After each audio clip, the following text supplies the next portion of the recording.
Einstein quotes are more relevant today than they were ever in our history.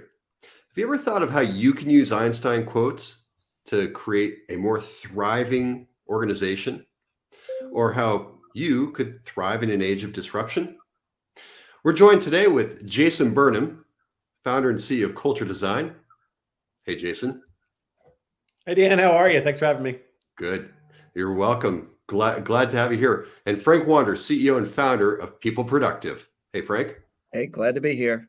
Both of these gentlemen are going to take a quote and answer how they might help you to use it to apply to thriving in an age of disruption.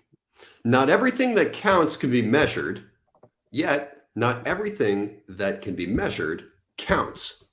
Frank, go ahead and take this one. You know, I've seen companies measure just everything, their key performance indicators and their metrics. They go metrics crazy. They measure everything. And a lot of the stuff they measure just really doesn't count in the big picture of things, but they spend a lot of time doing it. And I always ask this question, what's the ROI of empathy? What's the ROI of psychological safety? These things have real tangible ROIs. What's the ROI of belonging? These are the things they need to measure and begin to get their arms around, because this is driving the modern workforce, the emotional experience, whether people stay.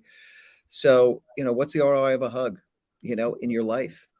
Not everything can be measured that counts. And those are good examples of things that really do count that you can't measure, but intuitively, they count. You got to do them. You got to do them well. Measure them as best you can.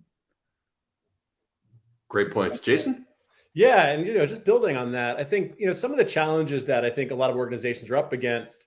Look, we're all familiar with the term analysis paralysis, right? And it's this, just because we can measure it doesn't necessarily mean we should, right? It's like, and everybody's trying to track everything because they feel like by tracking everything, they'll capture the insights that will help to drive business performance. But when in actuality, you have, as a result, you have, different departments, different functions, different locations setting up all these disparate systems that may or may not be communicating with each other. And what you really need to have is a cohesive, balanced measurement scorecard that really looks at aligning your desired outcomes, right? And the value that you're creating as a business, right, to those behaviors, those practices, and policies that are ultimately going to drive those outcomes, but then really clearly defining and contextualizing how that gets delivered within people's respective roles and functions, and holding people accountable to those measures, and ensuring that you're tying employee performance metrics to those business outcomes and to those the financial impact that those practices and behaviors actually have, all the way down to the role and function levels. And so I think there needs to be a much more cohesive approach to how even organizations think about measurement, how they centralize their data and their systems in a way that really aligns the activities of what employees do on a day-to-day basis and the impact that it actually has in driving business performance and yielding strategic outcomes. Excellent. Jason, Frank, catch up the next quote.